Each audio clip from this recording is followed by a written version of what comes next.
What's up, everybody? Everybody on the podcast, get tipsy. Welcome to SnailMail. This is Friday, where we get to listen to your guys' voicemails. We have a lot again. Okay.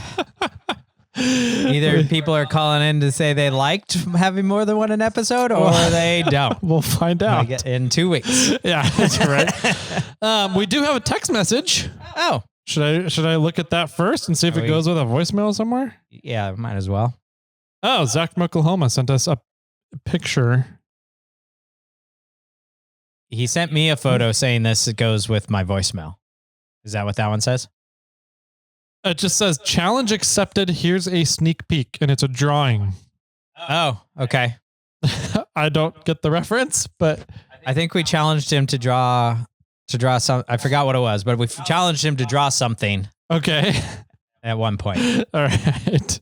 Whether I know, but I don't remember what it is or what it was. So this will be fun whenever that happens. Whenever we get to, looks like he sent one in. Let's see. He called at 4 a.m. this morning. Oh. Nope. It was, his text message was from October 29th. So I have to go back. He didn't call on October 29th. All right. I don't know. We'll find out whenever it happens, I think. All right. Let's, how many are we up to? 29. 29. All right. Yeah. What were we? We were at 38 and we ended up doing. I think in those 2 episodes, we got down to 22. Okay. Yeah. I was going to say, I know on Monday's episode, we did 10. And I don't remember what it was at the, on last Snail Mail's episode. So I think we had it down to 22. So we're back up to 29. 29. Yep. All right. 1 step forward, 2 steps backwards is the way we operate. First up, though, one of our favorite callers, Butt Dial Brian. Butt Dial Brian. All right. I like how people are using the names that we've randomly given them.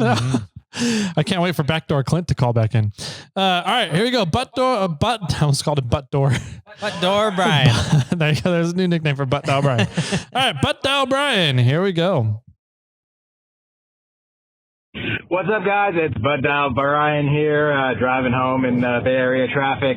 I had a 2-parter. One is you were talking about your transmission and having a button to lock out the torque converter. Does that mean you'd be able to lock out the torque converter and bump start your vehicle? Because that would be pretty cool if you could. And then 2, the whole gas tax thing. I am against any new taxes whatsoever because the old taxes never get dropped off the books, and then we all just end up paying more, and it doesn't really benefit us anymore. So yeah. Anyways, keep crawling. Have a good one. Later. I agree. 1,000%. So I agree too. My only concern with the new taxes to help EVs pay for road maintenance is that it's a prerequisite that the old gas tax gets eliminated. Sure. Right. So the only way it only affects EVs. Or you do the new tax only on EVs. Yeah. Either way. So in order for that to happen, that has to be written into the law as it's written. It's not like, hey, we're going to write into law a new tax, but not have the other tax sunsetted in that law.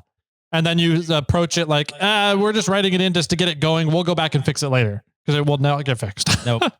If we know anything about government, yeah, it's that if you want something done, it has to be done then and there with that law that it's impacting. Otherwise, it may be 10, 15, 20 years before it gets done. Yes. So never mind. I'm not going to say. We agree with that for sure. Do you know about the torque converter and bump starts? I don't. I would imagine that would be the case though, because with the torque converter locked up, you're sending power the opposite direction, right? Which is the same thing as a manual transmission. When you're roll starting a manual, you're using movement over the ground to turn the cylinders in the engine to get them to fire. Right. Yep. And I would imagine, I don't know why it wouldn't work. I don't know why it wouldn't work either. As long as the key is on and you can do that. Yeah.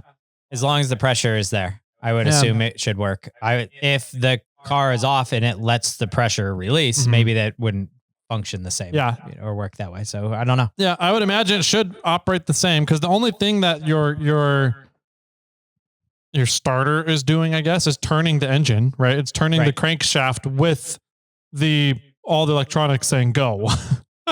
So I would imagine it would be the same concept. It's a great question though. I've not heard of that yet. So you'd have to manually move it to neutral, and then have with the torque converter unlocked. With the torque neutral doesn't matter. I guess right? True. Yeah. So then you could start coasting.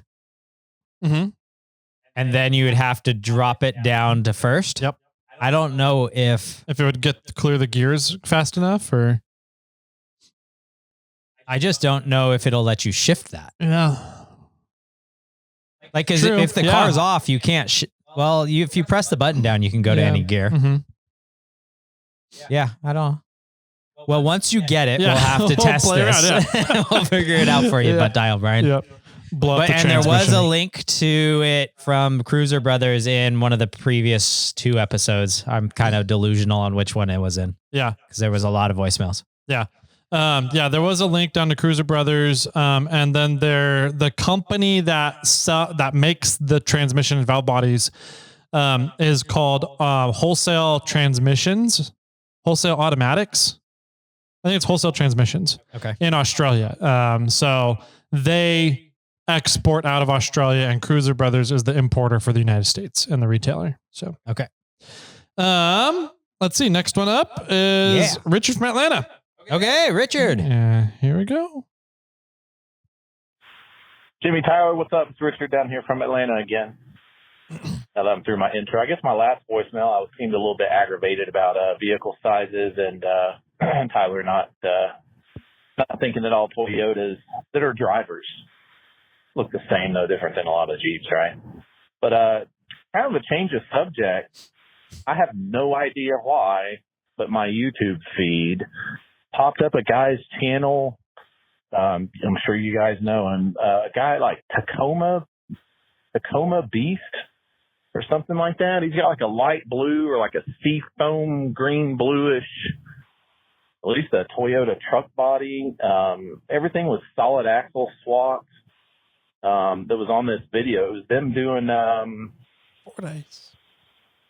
Fordyce, I believe. Yep. You know, all the wind chills and stuff.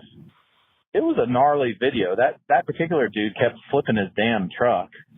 And people were kind of commenting about that. But just like some of those obstacles, that was I don't know, it kind of gave a really good viewpoint of Fordyce. I thought that was really really kind of a cool video. I'm not sure why I'm calling in to tell y'all that. I guess maybe Toyotas are starting to infect my YouTube feed. Oh, yeah. Hey, I've been hacked. Yeah.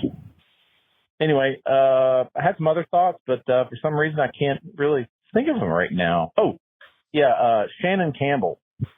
Been watching a couple videos of him making a custom front bumper for a 4Runner or something like that. I like seeing shit like that, man. That guy's kind of cool. Fabricator, awesome dude. I'd love to meet that guy.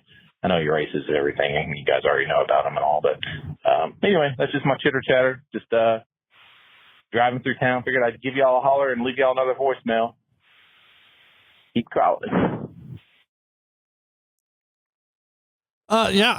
Fordyce, awesome trail, big trail, big obstacles. It's the hardest trail we have in Northern California. And I haven't watched that Tacoma Beast video all the way through, but I have seen highlights, the highlight reels, right, that have been going around Instagram right now. And I'm like, yep, I know that obstacle. Yep, I know that spot. Yeah, that's Fordyce. That's how that works. So, when we talk about Fordyce here on the show, I know that we spend a lot of time talking about Rubicon because it's a really awesome trail. There's a lot of history with Rubicon. But when we talk about Fordyce, that's what we're talking about. Absolutely. Yeah. I thought it was interesting how that guy kept rolling over in the video. That was supposedly a brand new build too. Yeah, I believe it. Fresh build, new, rolled it over. Was it near Winchell 1 to start off? He rolled it over on Sunrise Hill. That's where it was. That's right. And he rolled it over just trying to pose. Yep. So he was trying to drive up on a really big rock like other people. Jason Green. He did. He did pull a Wheeling Wine and Whiskey. Yeah. And then he flopped it on its side, and nobody was like, it wasn't an area that anybody ever rolls at because it was just a poser rock that he was like, well, I'll see if I can drive up onto that. Yeah. And he tried and flopped it. Actually, I think he flopped it on that case. But then, he flopped it, I think, in Winchell 1 and then again in 3. I don't remember. But yeah, Fordyce is definitely a wild video. We did talk about it in a previous episode, this exact topic. And so maybe it knows that you're listening to this Toyota podcast and it suggests some Tacoma Beast stuff. Yeah. So I will say they did a really good job at filming that trail. I've seen videos and watched videos of Fordyce before, and none of the videos do it justice. Right. And I thought that was the first video I've seen that starts to give Fordyce its justice. It's credit. Yeah. Sure. Yeah. And Shannon Campbell's an amazing guy, amazing fabricator, been fabricating as long as I know that he's ever been alive. He's been fabricating kind of a scenario. He's done all kinds of racing throughout his life. It's amazing. I'm glad that his new wife, Jess, has pushed him over to actually start YouTube and doing some of these things because it's a gem to be able to watch his skills and knowledge out for sure. For people that don't know about either of those YouTube channels, I'll throw them down into the show notes. Tacoma Beast video and Shannon Campbell Unleashed on YouTube. I'll throw those out there. Yeah, I think I said it during my foray into getting Marlin into the Ormhoff Off-Road Motorsports Hall of Fame. There's a lot of people in the off-road industry that are really good fabricators. For sure. They do some really cool stuff. They come up with some really cool ideas out of their heads. There's a lot of really good people that do. So that's the engineering side of it, right? Because Ormhoff has different categories, right? There's engineering. So what engineering things you can come up with to improve the off-road industry. Yeah, have been created. That's a category that you can get elected into the Ormhoff for. Okay. Another category is essentially a celebrity. You're a great advocate for the off-road industry and getting people excited about being in the off-road industry, right? Sure. You're good at generate that excitement with people. Yep. And then the third category was education, I think. Was it education? No, it was media. Oh, okay. Not just celebrity, but media. You're good at taking things going on in the industry and making sure other people know about what's going on. Got it. You're spreading the word and educating and doing good journalism within the off-road industry, right? And very rarely do we get people that come along that encompass all three of those categories in one. Sure. I think Marlin did a pretty decent job at all three. Absolutely. I think Shannon Campbell does a really good job at fabrication. And just the crazy shit he comes up with engineering, the celebrity side of it. He gets people excited, especially now that he's gotten into the YouTube side of things and being more of a content creation side of things. I don't know if he's that great at journalism and spreading the word. Right. But you can make an argument that he has the platform to do it now. Yes. So absolutely. I'm curious to see where he shows up there. But like there's guys out there like Robbie Gordon. Yeah. Robbie Gordon's a great celebrity. He gets people super interested and excited about being in the off-road industry. Okay. I don't know a whole lot about Robbie Gordon, but I haven't ever heard him associated with engineering and coming up with something. I don't know enough about him. Journalism so Robbie Gordon is a fantastic example for one category. Yeah, his strong suit is the celebrity status. Yeah, and that's a big name, right? Oh yeah. There's chassis builders out there that are amazing engineers, right? But they're not really celebrities. They don't want to get behind the camera. They don't want to get people excited. No. I think that another big name would be something like Ian Johnson. Oh, amazing fabricator, obviously. Yep. Amazing celebrity, gets people excited, and he loves the journalism and spreading the news, right? So very rarely do we get, it's such a rare commodity to have multiples of those categories in one individual. Right. And I think Shannon Campbell is one of those people who has multiple categories. I agree. So I agree. I think Shannon right now stands at an excellent engineer and fabricator, hands down. And as big as a celebrity as Shannon is, I might say that his fabrication might outdo it. I think so. I would agree. Yeah. He's not much of a journal person, but now, or journalism and spreading the news, and updates about information in the off-road industry, but he's now building that platform. I think he's now building it to be able to do it. Yeah, we'll see. So that could be fun. Just jumping back a little bit to Ian Johnson, where would you put Ian Johnson? What was his strong suit be? That's a good question. I don't know. I know. That's why I asked you. He's pretty, I don't want to say pretty even in all three. I mean, he's pretty even in all three, and he's fantastic in all three. Like with Marlin, I think Marlin, the engineering side, definitely the big thing about it. With, to another degree, getting the word out there and humanitarian and a celebrity side of it, right? So Ian Johnson, man, he's great at fabricating, and he's really good at making these fun ideas come to life. But I don't think Ian Johnson has ever made a product that has been sold in or changed the off-road industry. Okay. He's usually doing like full builds, putting other people's products on his vehicle, or finding a way to adapt people's products to builds that he wants to do. Sure. So I would say in the engineering side of things, I wouldn't put him super, super high. Right. But he is phenomenal. I would put him at celebrity and getting people excited about it too. The stuff that he's done over the years to make off-roading and fabrication and building vehicles fun and exciting for people. I think that trumps engineering side of things for him, and news stuff for him too. So I agree as well. Cool. Yep. All right. Well, yeah. Thanks for those updates, Richard. Appreciate it. And I'm excited to hear about when you buy your next Tacoma. Yeah. And solid axle. Yeah. And solid axle. Come do Fordyce. All right. Next up is Alex from Botches Off-Road. Here we go. Hey, Jimmy. Hey, Tyler. It's Alex from Botches Off-Road. Hi, Alex. So I just got to tell you guys, I love the call-in show because I can call in and it takes you so long to get to my call that by the time you get to it, I've forgotten that I had called in. So then I'm listening and I get surprised at hearing my own voice. And a lot of times it's a topic I completely forgot about.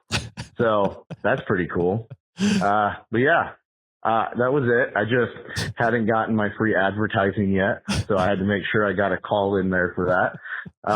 Yeah, you guys, what is it? Keep crawling? Keep crawling. Thanks, Alex. I go shopping on Amazon with that mindset.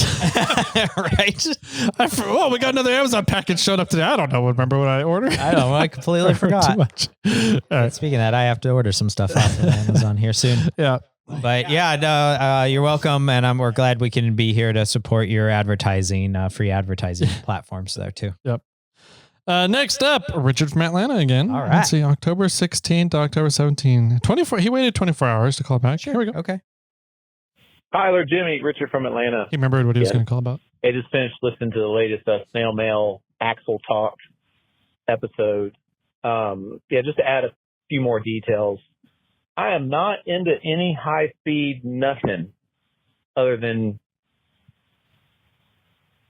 the Jeep going down the highway from A to B trying to get somewhere to go off-road. And that's not high speed? Whether it's Forest Service roads or, rock crawling somewhere. Jeeps don't go fast.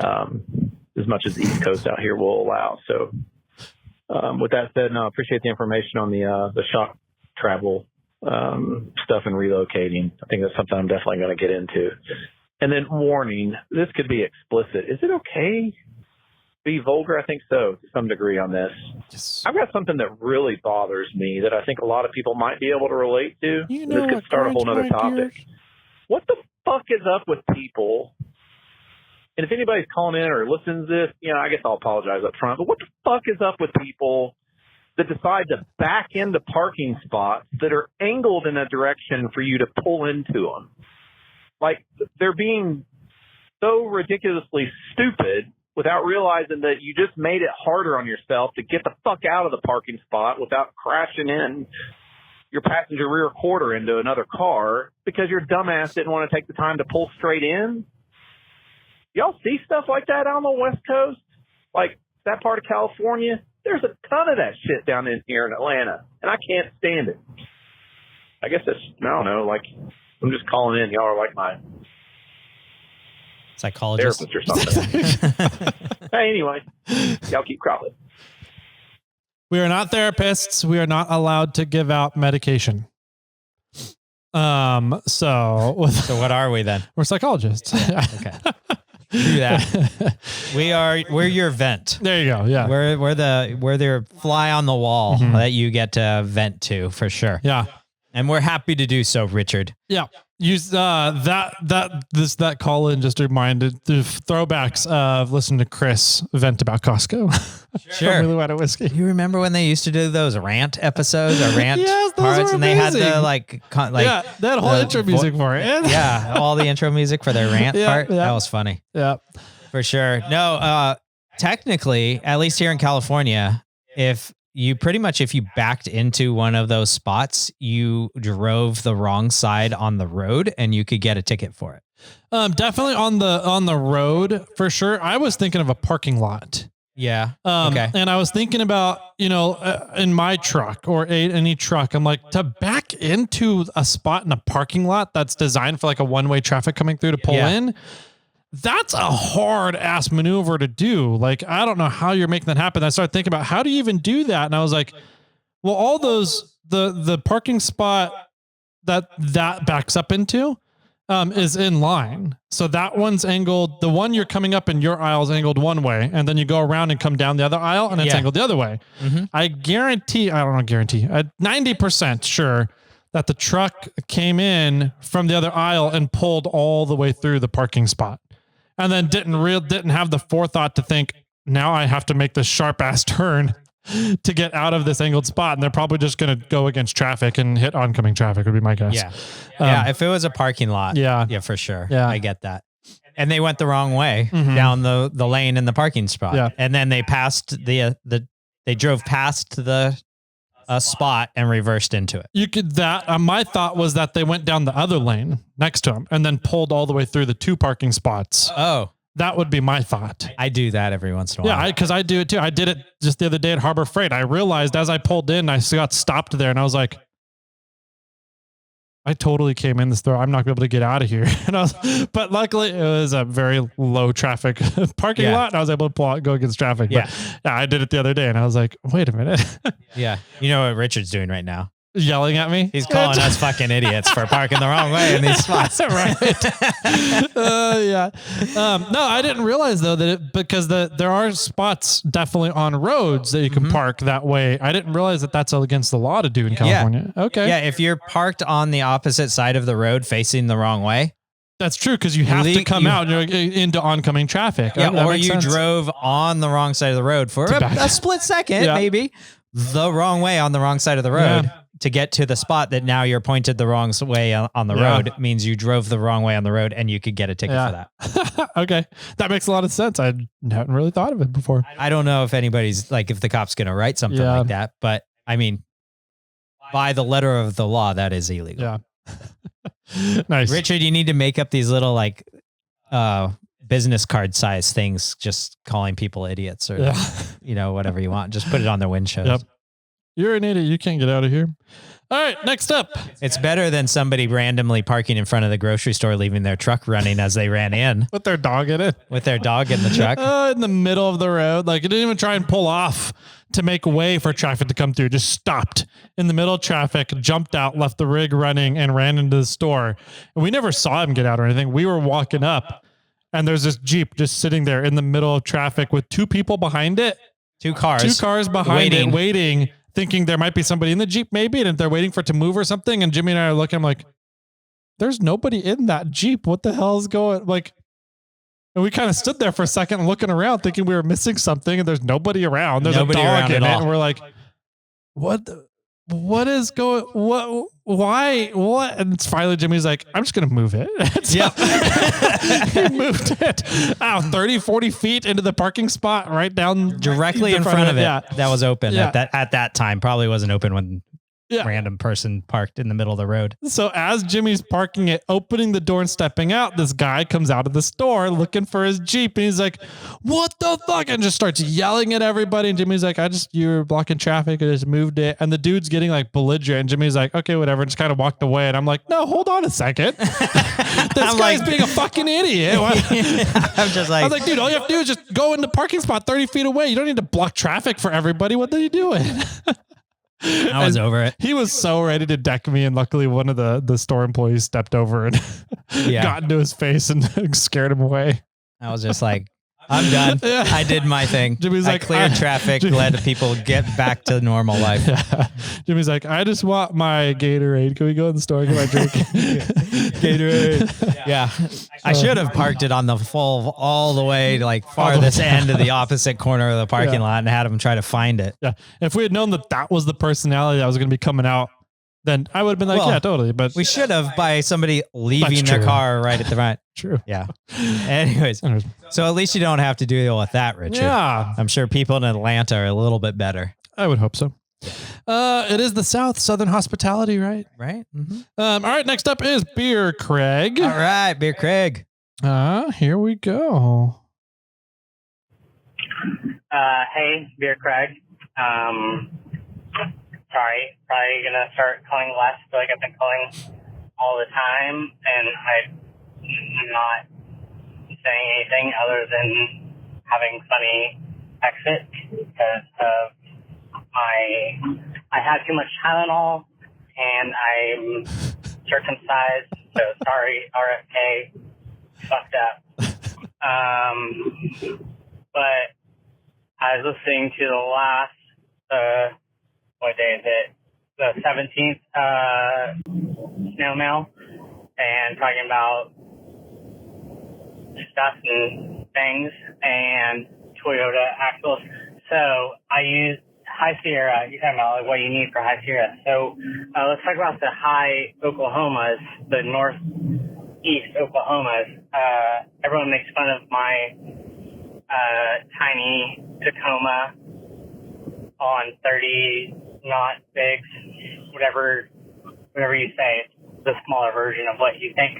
I don't drive a big truck, and one of my coworkers boxed me in, and because I drive a Toyota that has ground clearance and has four-wheel drive, and I'm not a complete dick face, I am able to drive over small curb walls and get out of places where my wonderful truck driving coworkers, like semi-truck driving coworkers, trying to be funny guys, blocked me in. And then I left, and they're blocked in. So Toyotas don't suck, even if they're on 30 knot bigs. If someone wants to fund me on like 35s and all this stuff, like, let me know. I'll send you my number, my email. Like, we can throw this thing on whatever you want to pay me for. But I am leaving now. Toyotas are great. SnailTrail is great. Wheeling is great. Everything's great. Bye. Bye. Beer Craig, you can't call in less. You have to keep calling in. First of all, for sure.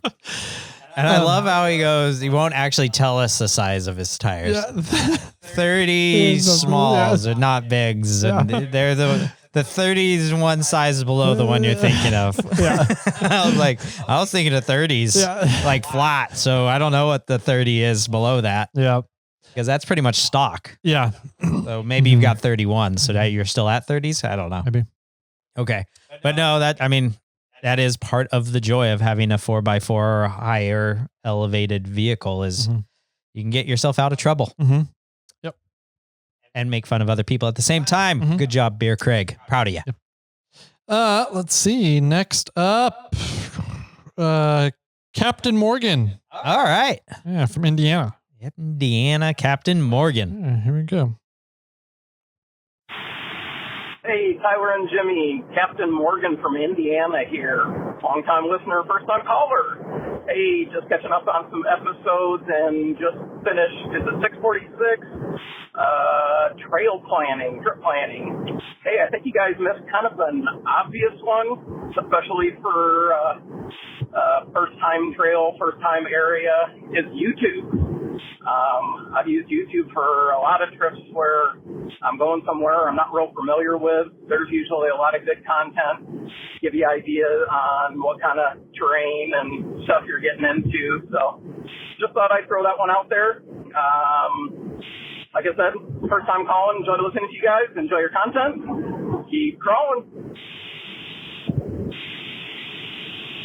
That's a really good kind of comment. So like if somebody wanted to look up how to do, I'll say poker flat. Yeah. Is there any good like YouTube videos you can think of that might explain what poker flat, what to expect, where it is, etc.?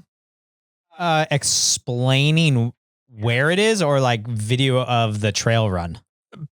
Both. I think the video of a trail run would give you an idea of where it is and what to expect. Well, you made me start thinking of like maybe there's literally a whole new genre for YouTube of like sitting down and describing and talking about the trail. Yeah. Like not going out on the trail, but saying like, hey, okay, so today I'll try to do poker flat. It's been. Well, don't you have a video of poker flat? That's what I was relating. I don't think I do. I thought you did. I don't know. I haven't done it in like 10 years. I thought it was like one of your very first videos you ever did on SnailTrail4x4. Not poker flats. Was it? Poker flats is out by Downeyville, right? It has the little ghost town thing in the middle of it. Gold mining area up by. I just thought it was almost up by the undisclosed location. I think it is like up in that direction. Yeah, no, I've done that trail, but I haven't done a video. Oh. What was like the very first trail you did like a video review on? Oh, it was probably, I did a trail video on, I can't even remember the name of the trail, but I did one on Dodge Ridge, which was one of my in the first 5 episodes that I probably released on YouTube. And yeah, I mean, I for sure, I mean, Captain Morgan, I don't know why we didn't mention YouTube. I mean, definitely should be in that list of research places to go and look at to figure it out. Because you do, I mean, you get a good idea of the trail and what's out there and how things look. Now I would also take into account the, how old the videos are. Yeah. Cause my video from 7 years ago about, Dodge Ridge is probably outdated. You think a little possibly outdated. I mean, the general view of the trail and the, maybe the difficult area is the same, but the difficulty might have changed, or maybe it's more overgrown than it was in the past, or maybe the road part of the trail is closed and you have to do another bypass because there's just a bunch of trails out there. Yeah. So I would take into account the age of the video, with using it as a grace, but more recent ones than, for sure. Like if we were to do, talking about Tacoma Beast and Fordyce, that just came out and within a month or so ago. That one's very relevant right now to how the trail sits. And, you can use that for sure. Now they didn't go all the way. They only made it to windshield 3. So you have no idea how 4 or 5 look like. But yeah, no, I agree. I think that's good. And it does make me think though of a possible new genre of like just literally sitting at a computer and talking about the trail and different points of interest and different obstacles, and then showing some obstacles and just sort of talking about it and not actually physically driving the trail at that time. Yeah. It's interesting. Yep. Let's see. Do we want to do another one? It's kind of looks like a 2-parter. Yeah, let's do it. Okay. We got to catch up somehow. All right, here we go. Alex from South Carolina. Okay, sweet. Here we go. Hey guys, it's Alex from South Carolina. I called back a couple of months ago about my piece of shit Toyota Sequoia. Well, it's still running. It's still good, of course. But I'm listening to I can't remember what episode it is, but Nick from Montana called in and told y'all what camping was, and that if you can charge your phone, it's not camping. And I agree.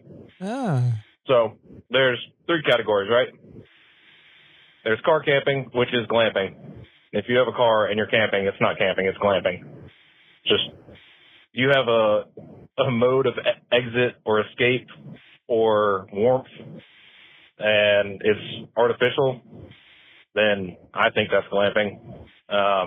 There's camping where you drive up to the trailhead, and it might be like a mile that you walk in and drop off your tent and set everything up, and you got maybe you have a little generator or a little solar bank. I guess that's camping, but at least you walked it in. And then there's backpacking, which I like way more than off-roading, personally, where you're walking for miles on end, for days on end, and you literally only have what you have in your bag. So if there's a vehicle involved, you're glamping. I don't know what to tell you. That's just what it is. Anyways, keep calling. So Okay. Another word for camping is homeless. No. I mean, kind of. But, I mean, you're homeless, you can still have a car. Yeah. There you That's go. fair. Okay. I don't totally disagree with this. Yeah.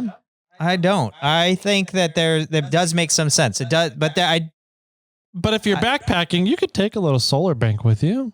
for sure. Yeah. You could, but you're not. I mean, and then what? Charge your phone still? Yeah. I mean, if GPS you're backpacking, device, you could, so you have your you could Onyx still maps or bring something? a battery backup little thing as well. Yeah. I mean, yeah. So are you but- still camping though? If you, because No, you're backpacking. You're backpacking. Okay. So yeah, okay. I think my question there for Alex from South Carolina, and I don't know what, there's a part 2 on this. Part 2, yeah. I guess we'll find out here in a sec. Mhm. But I think that I'm curious about your walk-in camping versus glamping, or walk-in camping versus backpacking. I do agree that car camping and backpacking should be in a different category. I agree. Right. Yep. And it's just a matter of like what you have with you. And it doesn't necessarily to me matter. The item doesn't matter. It's just the amount of items matter. I would agree. I think that's what I was going to kind of alluding to is if you're talking about backpacking and that's all you have with you, that's more like, in my opinion, glamping comes down to the type of items you have with you, not how many items you have with you. Whereas backpacking comes down to how many items you have with you, not the type of items you have with you. Yeah. So what is the difference between you can be camping and backpacking, but can you be camping and car camping? Well, what's camping then? Exactly. I think that's what we're trying to figure out. Where do you draw the line between camping and glamping? Are you saying that camping is backpacking? I think that you can be backpacking and camping. And I think that if camping versus glamping is more on what type of items you take with you, and car camping and backpacking is more on how many items you have with you. Yeah. Then you can go car camping, car glamping, backpack camping, backpack glamping. I would think that those are 2 different categories then. And you can do both those categories or not do both those categories or intertwine them however you need to, right? Yeah. You can't go car backpacking though. No. And I don't think you can go, what would it be? Camp glamping, right? I think it would be backpack glamping. You can do, I think you can do backpack glamping. And I think by taking like a solar battery bank with you backpacking, you're backpack glamping. I think that the difference in it, in my opinion, would come down to electricity. Okay. If you're glamping, you have electricity at your use to be able to use however you want to. And I think that camping is more along the lines of like primitive skills, primitive stuff, where you're not using electricity. Sure. Okay. And so you're cooking over a fire, not with your stove? Not necessarily. I think a stove could be camping. Okay. So it's not so you're backpack camping if you bring a solo stove, or I mean, not a solo stove. That's not what I meant. I meant like a propane cook stove. Like a propane cook stove. Yeah. I think whether you it's can like a Whisper Light or a jet boil or a big old Coleman stove. Yep. I think if you want to tote that in. Yeah. Yeah. I think you can be backpack camping that way. Okay. Yeah. And so backpack glamping would be if you have electricity. I think you have electricity. If you have a lights for nighttime, So like a headlamp? Headlamp. Or what about a watch? Does your watch emit a light for you to be able to? No, I mean, I'm using a watch and it's on electricity, so I can tell the time. Yeah. That's a good question. It's battery powered. Yeah, that's a good question. I have to charge it one day. Are you using your watch as part of your camping amenities? Ooh. What if I do track my GPS on it? Then that would be glamping. Okay. I think if you're tracking your GPS signal to tell where you are, you're glamping. Mm-hmm. But if I'm just using it as a clock. I think if you're just using it as a clock, it doesn't have an impact on your camping ability, then it's inconsequential. Yeah. I mean, I have done GPS and stuff on it, but when I wear the watch, the majority of the reason I'm having the watch is to be like, when is it noon? Yeah. We're supposed to hike for 3 hours. Yeah. Like we're supposed to be there by 5. Yeah. Like if we're not there by 5, we need to find a spot to set up now, scenario. And that's more the time management side, not so much glamping. Yeah. Interesting. Okay. So I think that's what I'm leaning towards. You're combining things. I mean, yes. What kind of You're thing? backpack camping. Yeah, I think you could backpack camp and you can backpack glamp. But your lean towards it is electricity. I think electricity is the deciding factor of whether you're camping or glamping. Yeah. Okay. Yeah. I'm curious to hear Alex's second part because I'm still confused on the walking camping. It's like you park your car at a trailhead, then you walk in a mile to set up your tent and your camp area. I would still consider that car camping. I kind of would too. I mean, if you and a buddy can carry your cooler full of beer to your campsite. Yeah.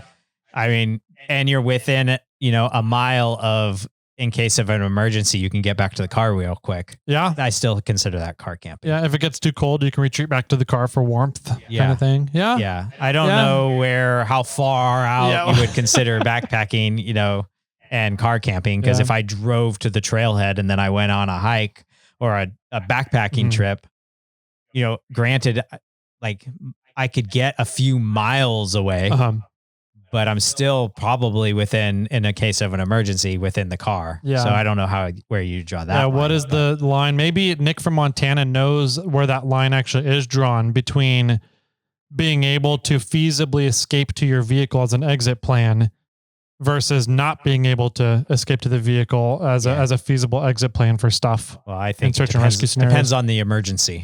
True. Right. Like what is the time frame of an emergency? Mm-hmm. Right. So, I mean, if you're talking forest fires can travel super fast, and so regardless, depending on the time you start your evacuating, you might not make it to your car in time due to a forest fire, or like, let's say you got bear attacked. Yeah. Then, are you going to bleed out before you get to your car? Like, maybe that's the line, right? if in case the worst imaginable emergency happened and you can't make it to your car, you're backpacking. Yeah, maybe. I'm curious if there actually is definitions for that with search and rescue teams. I don't know. To be like, this person went out car camping. Therefore, if you find his car, you should be able to find the person within this range. Sure. If they went backpacking, then we know they went beyond that range. I don't know. Curious, Nick, if there is a thing for that. Call listener. Or Kurt. Or Kurt, yeah. I don't think Kurt listens to the podcast, unfortunately. All right, Alex called back. Okay. Pretty much right away. So let's see what we got here. Okay. I called back. Alex from South Carolina here. So the other point that Mr. Nick made about warm food, I don't agree with that one. I've been backpacking. Warm food, you're glamping? Probably close to thousands of miles at this point. And I've often had warm food. I either would make a fire if I'm allowed to in that area, or I had like a cheap little pocket rocket thing that just, twist onto your butane stove. Warm food does not make it glamping. Having a mode of exit like a car or truck, or I guess a plane too, if you're on like a Piper Cub. You guys like to fly into random places and just say it's camping. Anyways. But no, what am I saying here? I don't know. I'm tired. Bye. Keep crawling. Love it. I like it. I agree. Alex, I agree. Warm food. You can still be backpacking, camping with warm food. It's not a glamping scenario. Yeah. I don't want to go into those other situations if it's not warm food to some extent. Yeah. As much as I love my PB&Js. Yeah.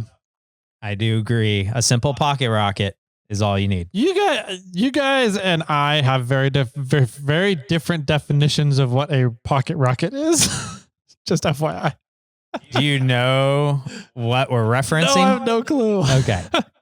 Perfect. We're going to leave it right there. Because my those that imagination is know, going wild, though. I'm just saying. Yeah, a pocket rocket it is the first version of a jet boil, more or less. Oh, is it like an actual brand name? Yes. Oh, okay. Yeah. I don't know if it was a brand name or the type of stove. But it was essentially a little tiny burner that you just screwed on top of the propane bottle. Okay.